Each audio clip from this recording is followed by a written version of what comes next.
जो आप ये तस्वीर देख रहे हैं, ये तस्वीर है डाकू कर्णाभील की। कर्णाभील जो थे वो अपने समय के प्रसिद्ध नरवादक थे। 80 के दशक में जैसलमेर कोई भी घूमने आता तो वो कर्णाभील की नर सुने बिना नहीं जाता। और एक बार तो भारत के राष्ट्रपति ज्ञानी जैल सिंह जी जैसलमेर आए और उन्होंने कर्णाभील को नर बजाते हुए सुना। और जब उन्होंने सुना तो वो इतने प्रभावित हो चुके थे कि उन्होंने कर्णाभील की जो सजा थी वो कम कर दी थी।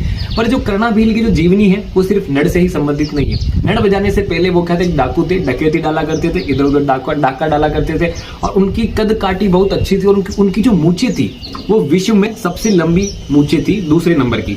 और उनकी जो मौत है वो अभी भी रहस्य है। क्या हुआ था कि एक बार एक शाम को जो कर्णाभील जो थे अपने ऊँटों के लिए पालकी पे चारा लेने जा रहे थे, पर कभी वापस लौटे ही नहीं। कभी वापस लौटे तो वो कैसे लौटे? सिर्फ उनका धड़, उनकी हत्या कर दी गई। उनके धड़ को उस ऊँट की पालकी में बिठा के जैसलमेर की किले की ओर रवाना कर दिया गया और उनका सिर है वो कभी मिला ही नहीं। और 29 साल तक उनके परिवार ने उनके सिर को ढूंढा पर नहीं मिला। पर जब वो नड़ नहीं बजाते थे, नड़ बजाने से पहले क्या था, बहुत समय पहले जब वो डकैती डाला करते थे तो बाड़मेर में एक जमीन के चलते इलियास नाम के आदमी से उनका क्या था, वाद विवाद हो गया था। फिर उन्होंने इलियास को ऑन द स्पॉट शूट कर दिया था। तो कहा जाता था जो इलियास का जो बेटा था वो छोटा सा था, वो वहीं पे देख रहा था ये सब और उसने मन में ठान ली थी कि उसको जो है कर्णाभील से वापिस मारना है और अपने पिताजी की मौत का बदला लेना है।